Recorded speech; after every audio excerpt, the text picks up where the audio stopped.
Africans were in this were joining them on these panels. Like, what the hell? Who do they think we are? Like, do they think we are that heartless that we'd go around unaliving people? In Nigeria, it can happen anywhere. It can happen to my child. It can happen to your child. Show some compassion. They didn't do that. Now all of a sudden, Rona, we need to be so compassionate towards them because it's their brother. What about our kids? What about our sisters and brothers that were also unalived by Nigerians? You know what, Kayla? You know what's so funny about the whole thing is that what's this? Let me leave you guys. No, I want to leave you quick, guys. Hold on, you will come after. You know what's so sad, Kayla, about the whole thing? There was even, I think it was Hercules, at some point he said that we probably, like, the parents of these kids, they probably like poison these kids so that they can get insurance money. Now this is coming from a grown-ass man in a civilized country such as Australia, and he's spewing such nonsense about South Africans. Can you believe, on a public platform, international, anyone could have heard that, and he's busy saying, no, South Africans, they probably, like black South Africans, they probably did it because they just want insurance money. That's all that is. It's not that serious. We shouldn't take them seriously. We shouldn't do this. Now you get something like this, then now we have to sympathize. We have to read the room. We have to do this. That curated girl was busy saying how is it possible that these people could poison their customers? They are just civilians in South Africa doing something. And I just looked at this girl. I'm like, I am perplexed. Where was the 122,000 coming from? That's the one question. That's a one question that we need to just understand. Where did it come from? With the example that I gave at first, a newspaper could have specified that these people actually did this. They forced this guy to open his banking app and all of that. They could have literally said that. But but they didn't. Where is the 122,000 coming from? You know what? If these people were not fighting for powder money. That's what I said to Kayla. You know, that's what I said to Kayla. I said to Kayla, I was like, you could find that. Well, with my findings, I found out that they were fighting over territory about you selling powder on my turf. Now it's like crime on crime, whereby people are just there fighting over you sold stuff on my stuff. You sold stuff on my territory, and you make so much money on my territory. That's what I found out. And now that you said that it's over 100K, that means that I was right with my findings, because there's no way you're gonna carry that much along yourself. Well, I like, even me, I don't carry 50 rands anymore with me. Yes, unapologetic. The story has been altered, guys. Yesterday it was 3 guys. It was in Pretoria, Hatfield, and there was no money. But today it's in Midrand. There's money. Number one, the reason of moving this location is because Hatfield is a student area. Pretoria it's their hub. So if they mention Pretoria, that altogether creates like it suits the narrative that it is powder related. So they had to shift places in order to try to appear innocent. Thank you, unapologetic. That's what I found out. I found out from I have contacts there in Pretoria, Pretoria, Midrand. There are police officers, and they told me it's because of territorial stuff. There's a small chance that there's South Africans involved.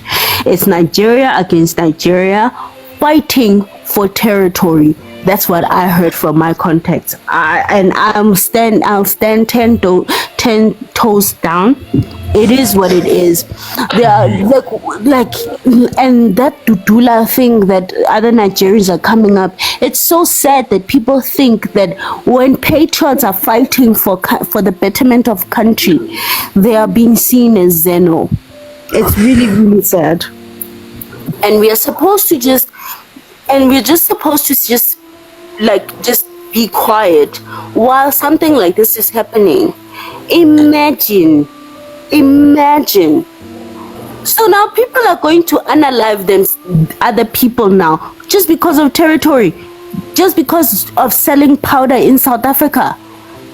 And Astrid, it has been happening. They also do it in their own country. They unalive each other in their own country. They can do it in their own country. No one is gonna say anything. Yes, Oscar. Yeah, hello, Oscar. Let's ask you, Oscar, before you come in real quick. Big boy, I know we have other panelists. Riska Bang. Big boy, you wanted to say something? Then African standard, you can come in. Big boy, you can go ahead. I'm just kind of listening, getting what's happening. I'll let everybody speak. Then I'll, probably come over. Okay, no problem. You can go ahead. Guys, I just want to correct something. Can I just correct something that I said? It's two stories. They combine two stories. They combine the story with the story of 2021. Hence, that's where the 122,000 is coming from. These people have always been fighting over territory, Leander. I mean, it's nothing new here. But they just all the time, they always cover it up and say, oh, it's just a decent Nigerian guy. Oh, this, oh, that, oh, this, oh, that. They never just put the facts as it is. It's really sad. So that's why I didn't even want to bother myself in going to King Koka, because I know these people are just used to just making stuff up, and we're just supposed to be quiet and be empathetic and all these things. But then they refuse to be empathetic. All they did was King Koka was deep in South African issues, and all he could say was the fact that it's an African platform, so they're always talking about Africa. Anything that involves Africans, they are just there.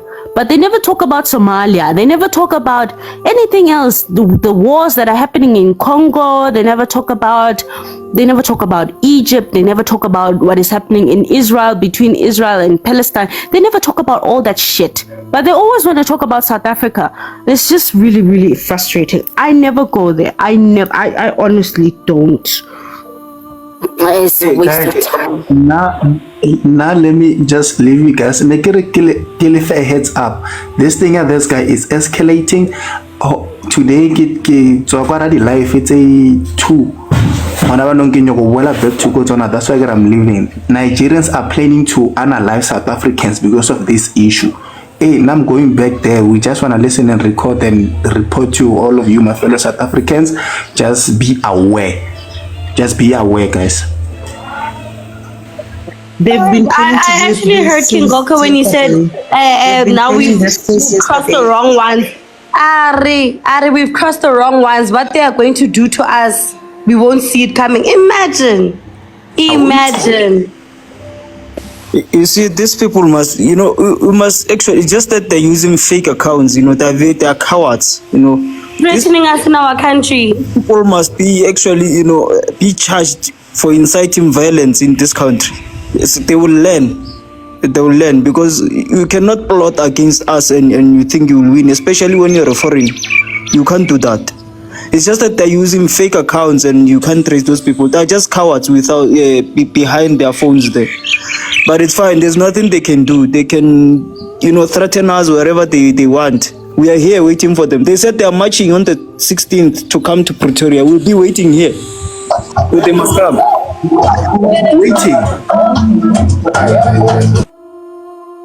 Battle Patal on that day.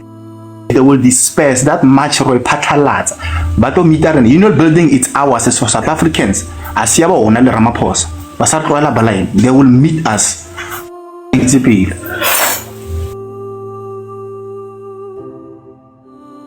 Hey guys, Nasham, I'm really really shocked about what is going on and what is unfolding. But yeah, African Standard, please keep us posted, my brother. We will record more. We ntho thing re join late for family meeting and then re tshware more. Kimang Anthony. I'll do that. All right, thank you, brother. Thank you. Okay.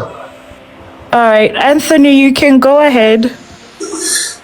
Yeah, I think tensions are high on both ends. I think that we always engage with the wrong people who give us the wrong impression of stuff. You know, you come across South Africans who are not empathetic, you come across Nigerians who are not empathetic.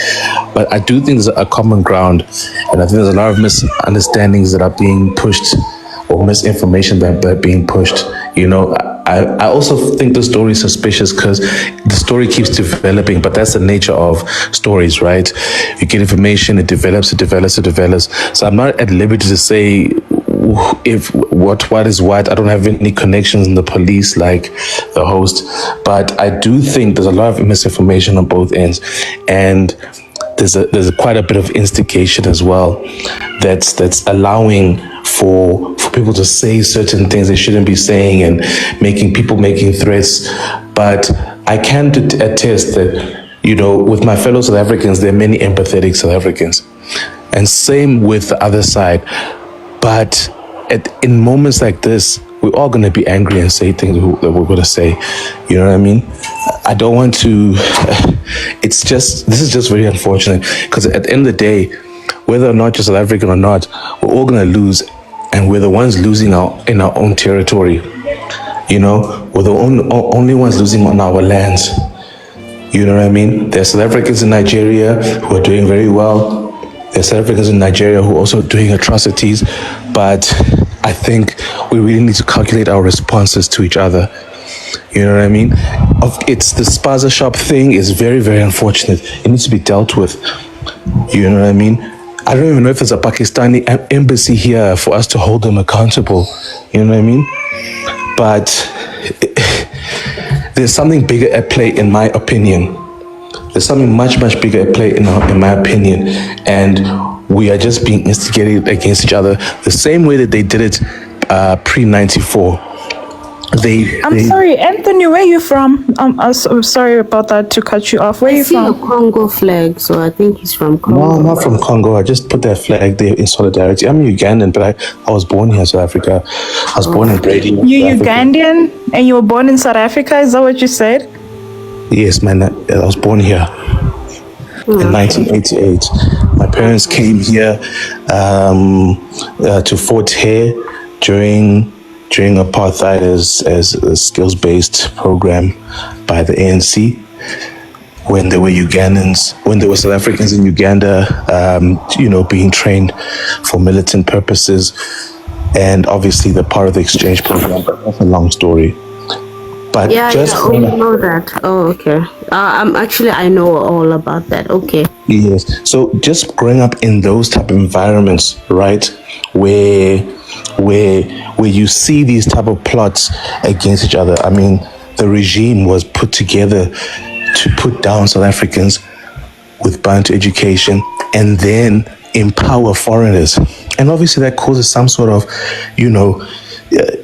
resentment. Anthony, I'm sorry to cut you off again, but we know the culture of these Nigerian people that are coming here. There's nothing big here. It's just a random guy from Nigeria who got unlucky and got killed. Simple as that. Sorry. No, but then Oscar, it's not just even he got unlucky. It was people just fighting over powder. Yeah, it's nothing big, bruh. Don't try to, insinuate some nonsense here. This is just another guy who actually went down, just like many more South Africans who are actually going down almost every day. And people are not even commenting about that. But one Nigerian guy go down, the whole Nigeria is now, running up and down. Exactly. Oscar, before you continue, my brother, so we can wrap up, Anthony, Unapologetic wanted to say something. You wanted to respond to Anthony, Unapologetic? Yes, there's no middle ground that we are going to find with Nigerians. Reason being, these people, the things that they confess to on IT's lives, these people have a culture of scamming. They have a culture of cannibalism. It's been proven. I'm not trying to make this matter worse. It has been proven. They are admitting to it themselves. I am not going to stay in a country with people who bribe each other. I'm sorry. They have to leave. That's it. Just to add on apologetics. Yeah. It's not gonna happen. It's not gonna happen, guys. Uguthi I stay in a country with the same with people who eat each other. With people who go to European countries to prostitute. I am sorry. My kids are not growing up in that environment. My kids are not going to see that as normal. Nationals, right? And they reprimanded him to say, no, he's insinuating xenophobic attacks and stuff like that. If you check that this guy, how he died, it's simply because he was assaulted, contact crime again. So how long are we going to say that these people are actually, involved in such crimes? They beat people on the street, 70% of them in 2017, it was reported that. But the statement was put aside to say, no, you can't do that because it's going to incite, xenophobia and stuff like that. But it's happening now. It's still going to happen even in the future, as long as that issue is not addressed. As long as those people who are here, they're actually denying the fact that they themselves are, committing those crimes. They are fighting with people on the streets, these people. And they just think South Africans will fold their arms and leave. It's not going to happen like that. Can I respond to unapologetic? Sorry, boy, before you come in, as this unapologetic, hold on. So I have a question for you, Anthony. You said something about South Africans that are in Nigeria and are committing atrocities, or they are doing. Yeah, I did say that. Okay, do you mind elaborating more on that, because we are not aware of such things, and that's a huge statement to make, that South Africans are in Nigeria, doing all these things. Just put this thing up. Did you read the story? Did you read the article? Oh yeah, I don't want to hear about no article. I'm asking, did you read the article? Yes or no? Did you read the article? We didn't. Yeah, I didn't. So tell us about the article. Are you okay? Guys, why are you shouting? No, we're not shouting. Tell us. Don't do that. Let her tell us. It's two Botswana nationals and 2 South Africans, meaning it was a crime, guys. It has nothing to do with the fact that it has nothing to do with the fact that it was a xenophobic attack, tell guys. us now. We are deeply saddened by what happened to this guy. We are very sad that he got alive. You guys can actually go read it, because I'm trying to speak and you continue to speak over me. But what I'm saying is that what happened to this guy is very sad. You are not even supposed to come here, because we don't even want you guys on our space. You are not even supposed to come here. Linda, can I explain something to you? Hey, Eddie, stop. Wait. Now this kind of thing that they do, okay, now only us go talk, tire. It's not like we don't want to talk to them. Tishom Kulu was there on Baba T, was like, but then where did you get that? Giddy propagandist machines. That's what they do. Exactly, that's what they do. So there was this one Nigerian guy who got on, he's in South Africa, he got on the panel and he said, why must you now spread lies about Dudula? Dudula don't go and this is so funny, Hore. When it's turned Hobona, now we need to sympathize with them. They were here on these panels arguing with us about kids that were being unalived by poison food. But with them, we need to read the room. Yeah, I mean, with them, we need to read the room. They're telling us. You see, that's why I didn't go. When you guys, when remember. Yeah. Remember during the whole thing that was going on about the kids being unalived due to poisonous food, they were even telling us, they were the ones that were saying, how can they unalive their own customers? Blame the Somalians, the Bangladeshis, the Pakistanis. You guys are doing horrible.